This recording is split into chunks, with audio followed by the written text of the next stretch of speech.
네, 개혁신당 이준석 대표와 한국의 희망 양양자 대표가 어제 합당을 선언했죠. 설 전에 제3지대 빅텐트가 이루어질지 관심이 모아지고 있는데요. 오늘은 제3지대 얘기를 좀 들어보겠습니다. 개혁신당의 천하람 최고위원 나오셨습니다. 어서 오세요. 네, 안녕하십니까. 네. 요즘은 어디서 지내시는 겁니까? 네, 요새도 저희 가족들은 다 순천에 있고요. 네. 근데 이제 요즘 저도 이제 창당 준비하고 이렇게 하다 보니까 네. 주중에는 주로 서울에 많이 올라와 있는 것 같습니다. 그러면 이제 뭐 서울하고 순천하고 나눠서 그렇게 네, 좀 네. 지내고 계시군요. 네. 지금 뭐 제3지대 굉장히 좀 바쁘게 돌아가고 있잖아요. 양양자 의원이 이끄는 한국의 희망과 이제 합당을 했던데 네. 이준석 전 대표가 전에 그 출연했을 때 양양자 의원과는 청계천 정도의 간극밖에 없다라고 했는데 순탄하게 진행된 건가요? 아주 순탄하게 진행됐죠. 그러니까 청계천 우리 그냥 사실 여름철이나 이럴 때 보면 그냥 뛰어서도 막 건너잖아요. 네. 그 징검다리도 있고. 그런 것처럼 굉장히 잘 진행이 됐습니다. 혹시 뭐 당명 문제를 가지고 좀 논쟁이 있지 않겠느냐 하는 그러니까요. 일각의 전망도 있었지만은 당명은 저희 개혁신당 유지하고 슬로건을 한국의 희망으로 하기로 했어요. 되게 좀 멋있잖아요. 한국의 희망, 개혁신당 이렇게 되는 거여서 굉장히 잘 됐고 또 저희가 뭐 실무 협상은 아직 진행 중입니다만은 예. 서로가 이제 어떤 서로의 욕심을 이야기하기보다는 과학기술이라든지 대한민국의 미래 비전이라든지 이런 가치와 비전을 중심으로 뭉쳤기 때문에 이야기가 굉장히 순탄하게 잘 됐습니다. 색깔도 오렌지색으로 똑같고. 네, 사실 저희가 처음에 정할 때부터 약간 고려를 했었습니다. 서로 얘기가 좀 뭐 오갔습니까? 어느 정도는 예. 생각하고 있었습니다. 네. 색도 비슷하고 가치도 비슷하고 수월했다고 하셨는데 뭐 일각에선 이런저런 뭐 상상을 하니까요. 네. 뭐 양양자 의원이 뭐 그러면 비례대표 1번 되나? 이런 얘기도 있는데 그건 어떻게 되는 거예요? 일단 양양자 대표께서는 그 반도체와 관련한 지역구에 지역구 출마를 하시겠다라고 이미 명확하게 밝히신 걸로 저희는 알고 있습니다. 그렇기 때문에 어떤 저희의 어떤 합당이라고 하는 것이 이해타산적으로 이루어지지 않았다. 제가 그렇게 자신 있게 말씀드릴 수 있는 부분입니다. 예. 일단 제3지대 빅텐트가 언제 쳐지냐 그게 지금 제일 관심사인데 빅텐트 하고 있는데 지금 중텐트 얘기가 나와서요. 중텐트는 또 뭡니까? 글쎄요, 이게 뭐 자꾸 뭐 말씀들을 자꾸 만들어내시는 것 같은데 예. 아마 이제 상대적으로 예. 비슷한 이제 신당들끼리 좀 먼저 중간 단계에서 한번 모이고 그 다음에 빅텐트를 최종적으로 하자라는 취지신 것 같아요. 저렇게 근데 둘둘 모아서 합치자 이거 네, 거군요. 그런 취지신 것 같은데 근데 이제 새로운 미래나 미래대연합 같은 경우에는 빅텐트를 꼭 해야 된다라는 입장이신 것 같습니다. 근데 저희 개혁신당 입장에서 말씀드리는 것은 예.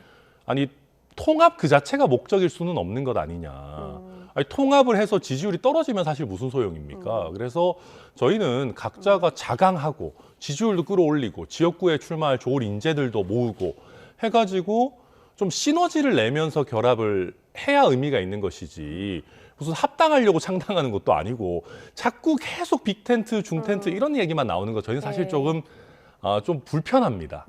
그래서 저희 어제도 양현자 대표님과도 말씀드렸던 게 가치와 비전을 서로 이야기하고 과학기술 공통 공약을 이야기하면서 합치자라고 하니까 얼마나 좋습니까? 국민들도 납득도 되시고. 근데 저는 솔직히 말씀드려서 이 미래 대연합이나 새로운 미래 쪽에서는 어떤 가치나 비전을 말씀하고 계시는지 그렇게 저도 아직 좀 모르겠는 부분들이 있습니다. 그래서 우선은 서로 좀 자강을 하고 그러면서 좀 시너지 있는 연대 방법론을 이야기하는 게 맞지 않나 생각합니다. 그러니까 스케줄을 얘기해 보면 미래대연합하고 새로운 미래는 이르면 이번 주 중에는 합친다. 그러니까 민주당 출신들끼리 중텐트는 만든다 이런 얘기가 있던데 그거는 좀 빨리 이루어질 것 같으세요?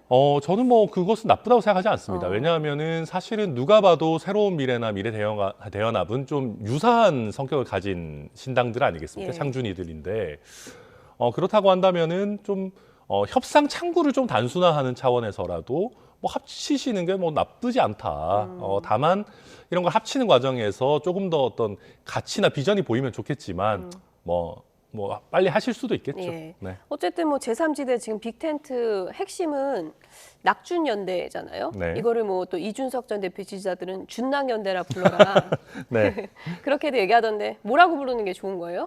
글쎄요. 뭐 저희는 그런 예. 어떤 용어에 이름 뭐 상관없습니까? 상관없습니다. 예. 네. 어쨌든 낙준연대, 지금 네. 빅텐트 단계를 굳이 보자면 일각에서는 뭐 지금 굳이 표현하자면 땅 고르는 단계 아니냐 이렇게 또 표현을 하던데 어떤 단계입니까? 이제 사실은 서로가 서로의 스타일들에 대해서 공존이 가능할지 그런 것들을 보는 단계라고 저는 생각합니다. 그러니까 저는 이념적인 격차가 그렇게 크다고 생각하지 않습니다. 예. 지금 보면은 뭐 대통령실에도 그 김한길 뭐 이런 분들, 뭐 통합위원장 이런 거 하고 계시고, 뭐 국민의힘 내부에도 민주당이나 진보정당 출신의 인사들이 굉장히 많이 들어와 그렇죠. 있습니다. 거기에 비해서는 이낙연 전 대표 같은 경우는 굉장히 중도적이고 때로는 보수적이다라고까지 평가할 수 있는 그런 정치인이거든요. 예. 그래서 저는 역설적으로 이념적인 스펙트럼의 문제는 그렇게 크지 않을 것이다. 근데 서로 정치하는 스타일이 굉장히 다르기 때문에 이런 부분에 있어서 서로가 서로를 존중하면서 이준석 대표가 표현했지만 그냥 다 서로의 개성을 갈아가지고 만드는 뭐 어떤 죽이 아니라 정말 서로의 개성을 지키면서 공존하는 비빔밥이 잘 만들어질 것이냐 그 부분 저희 좀 곰곰하게 보고 있습니다. 스타일을 맞춰봐야 된다. 근데 저도 이제 두 분을 이렇게 얘기를 이렇게 들어보면은 스타일이 되게 다르거든요. 되게 다르죠. 네. 맞을까요? 그러니까 이게 그런 네. 겁니다. 다르기 때문에 매력적인 부분들도 있는 것이거든요. 네. 그러니까 서로가 존중만 한다면은. 그러니까 저는 이준석 대표 입장에서도 세대적으로 좀 다르고 또 정치적인 경력에 있어서 다른 이낙연 전 대표와 공존하는 모습을 보여주는 것이 이준석 대표의 리더로서의 포용력이나 리더십을 보여주는 데 도움이 된다고 봅니다. 이낙연 대표도 마찬가지일 예. 겁니다. 서로 스타일이 다르지만 이준석 대표의 스타일 존중하는 것이 결국은 이게 세대 포용론의 하나의 어떤 아주 좋은 장면일 수 있어요. 근데 이제 그런 부분에 있어서 서로가 얼마나 허심탄회하게 터놓고 각자의 스타일에 대해서 존중할 수 있느냐 계속 맞춰가는 과정이다. 저는 그렇게 봅니다. 이낙연 전 대표 대 이준석 전 대표 1대1로 만나서 긴 시간 허심탄회하게 대화한 적은 있는 건가요, 지금? 허심탄회하게 길게 대화한 적이 예. 있는지 저도 잘 모르겠습니다. 뭐 1대1 대담 같은 것들은 한 적이 예. 있고 뭐 어느 정도 서로 소통을 하고 있는 걸로 저도 알고 있습니다만은 예. 그렇습니다. 보시기에 개인적으로 어때요? 이준석 전 대표가 그때 여기 출연했을 때 이낙연 전 대표랑 아직 어떨지 모르겠는데 이게 뭐 한강 정도일지 지중해 정도 격차일지 모르겠다 그러는데 어느 정도 격차가 있을 걸로 보세요? 저는 뭐 지중해 정도 격차가 있다고 해도 비행기 타고 날아가면 또 금방 갈 수 있는 거 아니겠습니까? 예. 그러니까 격차는 분명히 있겠죠. 서로 살아온 삶의 궤적이나 정치해온 어떤 스타일이 다른데 근데 결국 그걸 극복할 수 있는 의지가 있느냐. 그러니까 결국 저는 그 부분에 있어서 특히 이준석 대표의 스타일이 굉장히 빠르잖아요. 그러니까 스피디하고 한데 그런 부분을 좀 존중해 주실 수 있을 것인가. 뭐 아니면은 지금 보면 제가 사실 좀 답답하게 여기는 것이 그런 예. 겁니다. 이준석 대표가 얼마 전에 나라면 뭐 이낙연 대표 입장에서 어디 뭐 개항에 출마하겠다 아니면 호남에 가서 바람을 일으키겠다. 사실 그거 굉장히 정중하게 얘기했거든요. 앞에 막 엄청나게 뭐 제가 함부로 얘기할 건 아니지만 뭐 저라면 이런 예. 식으로 바람을 좀 일으켜 보겠다 얘기했는데 그것도 굉장히 불쾌하다. 왜 뭐 다른 사람에 대해서 이런 식으로 이야기하냐. 그러니까 이렇게 하게 되면은 서로 대화하기가 어려워지는 것이죠. 그래서 좀 서로 쿨해졌으면 좋겠다 쿨해졌으면 생각합니다. 좋겠다. 네. 하지만 지금의 장벽이 못 넘을 장벽은 없다고 생각합니다. 네, 저는 뭐 못 넣을 장면 아니라 봅니다. 예. 그 얘기요. 이낙연 전 대표 지금 출마해야 된다. 지금 민주당에서 나온 그 비명계 의원들도 주장하고 있는 거잖아요. 이낙연 전 대표도 요즘 마음 좀 흔들리는 것 같다는 얘기도 들리던데 어떻게 보십니까? 그러니까 제가 이런 얘기하면 또 건방지다 뭐 주제 넘는다 하실지 모르겠지만 제가 이낙연 대표 입장이라면은요 뭐라도 해야 됩니다. 저는 이낙연 대표께서 더 적극적으로 어떤 이슈도 만드시고 방송 출연도 하시고 사실 지역구 출마하자라는 것도 이게 내가 지킬 게 많다라는 자세를 한다면 신당할 수 없습니다. 내가 비록 여기서 설령 낙선하더라도 예. 의미 있는 어떤 도전을 하고 거기서 어떤 감동을 일으켜가지고 당에 도움을 주겠다라고 하는 어떻게 보면 도전자 정신이 있으셔야 되는 지점이거든요. 그래서 그런 면에서 저희가 드리는 말씀이고 아마 이낙연 대표께서도 이제는 거대 정당인 더불어민주당의 대표가 아니고 내가 내 몸을 던져서 어찌 보면 불을 네. 붙여야 된다라는 그런 거를 조금씩 더 또 알아가고 계시고 주변에 여러 충고들을 또 듣고 계신 상황 아닌가 생각합니다. 네. 이제 연대와 이제 별도로 제3지대 그 굵직굵직한 정치인들의 각각의 행보도 굉장히 관심이 있고 저는 이제 또 천하람 최고위원이 네. 어디로 나갈까 그게 좀 궁금하더라고요. 당에서는 저를 이제 약간 그 클러스터를 짜는 지역으로 보내고 싶어 하죠. 예. 제 입으로 말해서 그렇지만은 예. 저 정도면 개혁신당에서 굉장히 중요한 자산이기 때문에 그럼요. 그렇게 하고 싶어 하는데 예. 저는 사실 개인적으로는 순천 출마 생각 굉장히 강하고요. 최우선적으로 순천 출마 생각하고 일단 있습니다. 순천을 나는 지킨다. 네네. 예, 그럴 그렇게 생각입니다. 마음을 먹고 있고 이준석 전 대표는요? 유석 대표 같은 경우는 지금 또 전략적으로 보고 있는데요. 이게 함부로 저희가 또 결론을 내기가 쉽지 않은 것이 이게 저희가 인재 영입이랑도 관련이 다 돼 있습니다. 그러니까 현역 의원들이 저희한테 전화 와서 제일 자주 묻는 게 이준석 천하람 어디 출마하냐 이런 겁니다. 왜냐하면 현역 의원 입장에서는 좋은 후보들로 내 옆 지역구들 클러스터를 짜줬으면 좋겠다는 생각들을 하거든요. 그렇기 때문에 구심점 역할을 할 현역 의원의 합류 여부라든지 또 앞으로의 지지율 등락 지표 같은 걸 보면서 이준석 대표의 출마 지역 정하지 않을까 싶습니다. 제가 자꾸 이준석 전 대표가 입에 붙어갖고 요새는 이준석 죄송합니다. 대표죠. 이준석 네네. 대표입니다. 네. 이준석 대표. 그래서 지금 일각에서는 세종 얘기도 있잖아요. 네. 세종 가능성도 있는 거예요? 이렇게 얘기하면 좀 이상하지만 전국 모든 곳이 가능성은 있습니다. 근데 좀 좁혀주시죠.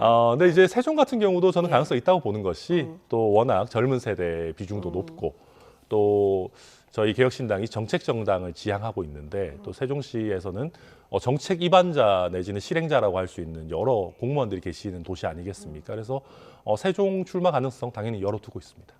이게 뭐 빅텐트로 갈지 아니면 개혁신당 독자적으로 할지는 모르겠지만 네. 굳이 뭐 지역 기반 따지자면 대구 지역 기반 정당인 건가요? 꼭 그렇지는 않습니다. 그렇진 않습니까? 그러니까 저희 지지율 지표들을 보면 예. 수도권이 괜찮고요. 그리고 호남도 굉장히 괜찮습니다. 호남이랑 영남이 다 좀 잘 나오는 편인데 네. 어떤 지역은 호남이 더 잘 나오는 지표들도 있고요. 그게 아무래도 일당 독점인 지역에서 새로운 대안이 등장해 주기를 또 괜찮은 대안이 등장해 주기를 바라는 민심이 있거든요. 그런 면에서 저희는 저희의 활동 무대를 TK로 한정할 이유는 전혀 없고 그렇군요. 호남이나 PK, 충청권에서 특히 세종을 중심으로 반응이 나쁘지 않기 때문에 저희는 처음부터 전국 정당화할 네. 생각으로 지역구 하고 있습니다. 후보도 내고. 그럼요. 많이 낼 예. 생각입니다. 그래서 이제 나중에 이제 제3지대가 어떻게 될지 모르지만 서로 기호 3번 싸움할 거다 이런 얘기들 있잖아요. 그래서 사실 저희도 예. 가치와 어떤 시너지를 내는 연대 당연히 추구하고 있습니다. 그럼에도 불구하고 현실적인 면도 고려를 안 할 수는 없거든요.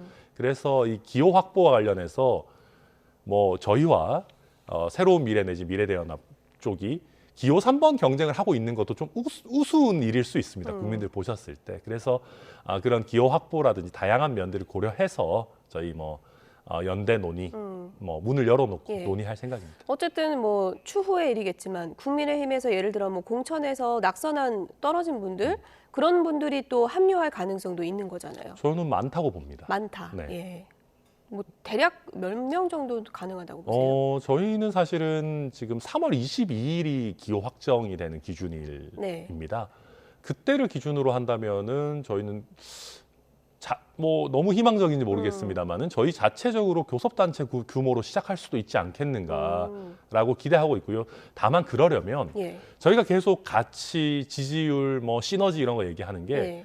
그분들이 올라면 예. 개혁신당 지지율이 높아야 됩니다. 그렇죠. 그럼요. 그래서 무소속 출마보다 개혁신당으로 출마하는 게 더 낫다라는 확신을 드려야 되기 때문에 예. 저희 지지율이 어느 정도 받쳐준다면 일단 저희 털을 잘 닦아놓겠다. 그럼요. 많은 예. 분들 합류하시리라고 예. 기대하고 있습니다. 어제 보니까 이준석 대표가 유승민 전 의원 모시고 싶다 이렇게 표현했더라고요. 네. 지금 접촉이 좀 있는 거예요? 간접적으로 어느 정도는 소통하고 있는데요. 이게 이제 이준석 대표와 유승민 전 대표님 사이는 긴 말이 필요 없는 사이라고들 하더라고요. 그래서 이준석 대표도 결정적인 순간에 딱 한 번 말씀드리겠다라고 하고 있기 때문에 지금이 그 순간입니까? 아직은 아닌 것 같습니다. 아직은 아닙니까? 네, 그래서 조금 더 저희가 준비된 상황에서 예. 말씀드릴 기회가 있지 않겠나 생각하고 있습니다.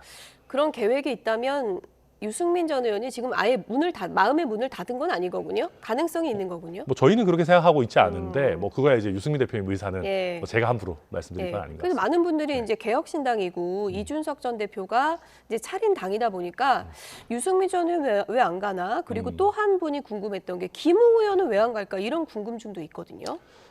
사실 김웅 의원 같은 경우는 저도 이제 개혁신당 왔으면 좋겠다 공개 러브콜 보냈는데 제가 너무 김웅 의원의 그 뭐랄까요, 각오를 좀 가볍게 여겼던 것 같아요. 그래서 좀 죄송하다는 말씀도 드리고 싶고, 왜 그러냐면 김웅 의원이 불출마 선언을 하면서 말씀하셨던 게 당이 더 극우화되면은 내가 버티기 어려울 것 같다라는 말씀하셨어요. 그러니까 김웅 의원은 아마도 내가 불출마를 하고 내 한 몸을 이렇게 뭐랄까요, 방파제 삼아서 당이 더 극우화되는 걸 막고 싶다. 예. 그런 취지신 걸로 이해가 돼서 또 그것도 의미 있는 말씀이기 때문에 저희는 예. 당연히 개혁신당 와주시면 좋겠지만 국민의힘이라는 정당의 노선을 조금이라도 유지하고 싶다라는 그 말씀도 저는 예. 충분히 공감합니다. 천하람 최고위원이 떠나온 당 친정 얘기도 좀 해보죠. 네. 지금 윤석열 대통령하고 한동훈 위원장하고 일단 가까스로 이제 봉합은 했는데 대통령실에서는 또 완전한 봉합은 아니라고 그러는데 이게 뭐 어떤 국면이라고 보세요?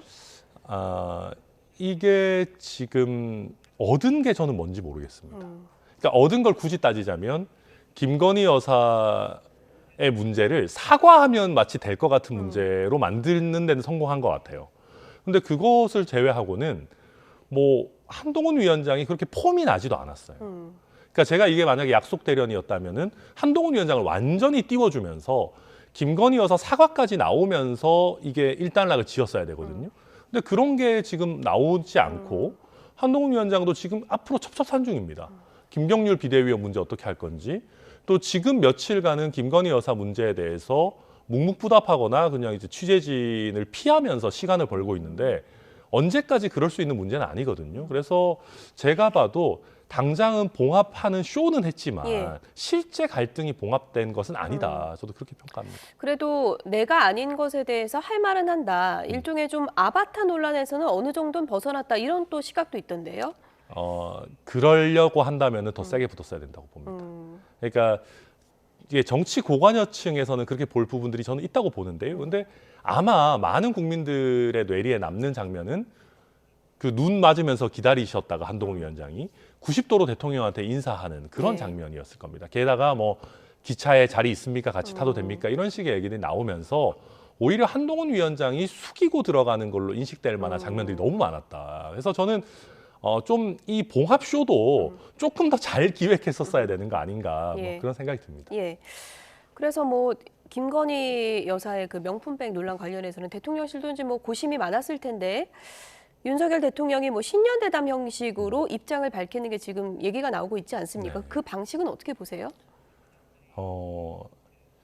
좀 너무 늦었죠. 시점이 늦었다. 네, 예. 너무 늦었고, 그리고 대통령도 사람이고 배우자 문제에 대해서 힘드실 수 있다는 것 저도 이해합니다.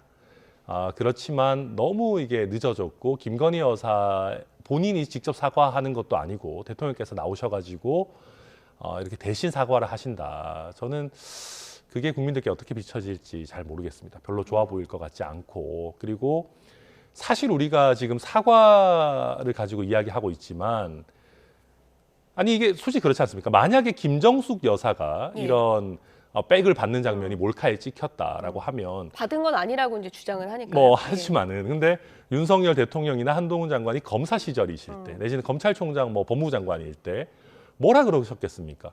걸리면 가야 된다라고 하시면서 수사해야 된다라고 그러셨을 거거든요.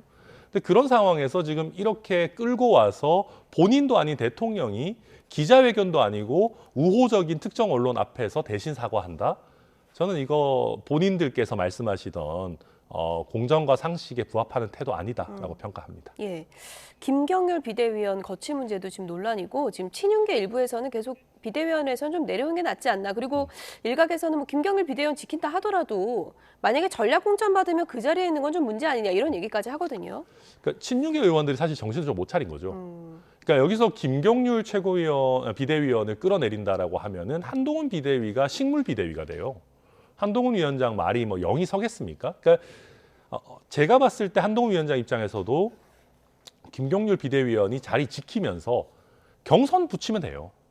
그렇다라고 하면은 사실 이렇게 큰 문제가 없는 지점이고 지금 친윤에서는 뭐 경선의 공정성 이런 얘기 하지만 저는 그게 실제 의사가 아니고요. 대통령과 김건희 여사에게 과잉 충성하려고 하는 본성이 아직까지 남아 있는 거다. 그래서 김경률 비대위원 쫓아내려고 하는 건데 그래가지고는 어렵사리 아까 말씀하셨듯이 어렵사리 대통령과 한동훈 위원장이 충돌하는 모양새를 만든 것을 오히려 더 안 좋은 형태로 뭐 도루묵으로 만드는 거니까 친윤 의원들 말 듣고 정치하면 큰일 납니다. 네. 김경일 비대위원이 워낙 뭐 기자들이 많이 질문을 하니까 오늘 뭐 김건희 여사 주가 조작 의혹엔 더 나올 게 없다. 민주당이 이거 너무 정쟁으로 삼는 거 아니냐고 또 이제 민주당에 반격을 좀 했던데요. 그러니까 이게 이런 겁니다. 김경률 비대위원이나 한동훈 위원장이 본인의 스탠스를 지켜야지만 이렇게 투닥투닥한 게 의미가 있거든요. 근데 이런 식으로 또 약간 약한 모습을 가져가게 되면은 국민들께서 보시기에 당장 그런 얘기 할 겁니다. 아, 김건희 여사가 일국의 비대위원장, 비대위원보다 힘이 세시구나. 결국 이렇게 봉합하고 나서도 모두가 다 김건희 여사 눈치밖에 볼 수가 없구나. 아니, 그러면은요, 저야 뭐 국민의힘 소속 아니니까 상관없지만, 김건희 여사가 가장 힘센 인물이다라고 여겨지는 진영, 내지는 김건희 여사 눈치만 보는 당에 있는 후보들을 어떻게 찍습니까? 저는 이런 충성 경쟁 내지는 눈치 보기 예. 이제는 좀 끝내야 되는 거 아닌가 생각합니다. 얼마 전에 개혁신당의 창당대회 저 기사 봤는데 좀 눈에 띄는 뭐 큰 기사는 아니었지만 작은 기사로 한동훈 위원장이 화환을 보냈더라고요. 네네. 그것도 이준석 대표가 감사 인사도 전했던데 좀 당내에서는 화제가 좀 됐습니까? 이게 우리 정치가요. 예. 사실은 요즘 좀 너무 전투적이 돼서 그렇지. 네. 원래 신당이 창당하면요. 모든 정당이 대부분 화환을 보내왔습니다. 지금까지. 그렇군요. 예, 근데 그래서 한동훈 위원장이 너무 감사드리고 타 정당의 대표님들 뭐 서운하다는 말씀은 아니지만 아무튼 아니 국민의힘만 보냈습니까? 그러니까요. 화환을? 그래서 뭐 저희 굉장히 그렇군요. 의미 있고 또 예. 한동훈 위원장께서 뭐랄까요, 공사 구분을 또 잘 하시고 굉장히 경우 바르시다, 그렇게 뭐 감사하다는 말씀드립니다. 끝으로 한 위원장 얘기 나왔으니까 이건 뭐 정치적 상상력이니까요. 네. 개혁신당이 이제 지지 기반을 다 다지고 총선의 막판에 가면 국민의힘과 연대할 가능성이 남아는 좀 있는 겁니까? 아니요, 뭐 저희는 전혀 없습니다. 없습니까? 전혀 없습니다. 예. 저희는 산업화 정당이라고 할 수 있는 국민의힘, 민주화 정당이라고 할 수 있는 민주당 이후에 저희는 선진국형의 새로운 흐름을 한번 만들어 보고 싶습니다. 예. 그래서 저희가 자체적으로 시간이 좀 걸리더라도 예. 일당 수권 정당이 되고 싶다라고 생각하고 있기 때문에 예. 국민의힘과 연대하거나 합치는 일은 없을 겁니다. 네, 어쨌든 뭐 설 전에 빅텐트 됐다 뭐 이런 속보를 제가 전해드릴 수 있을지 좀 지켜보겠습니다. 지금까지 천하람 개혁신당 최고위원이었습니다. 고맙습니다. 네, 감사합니다.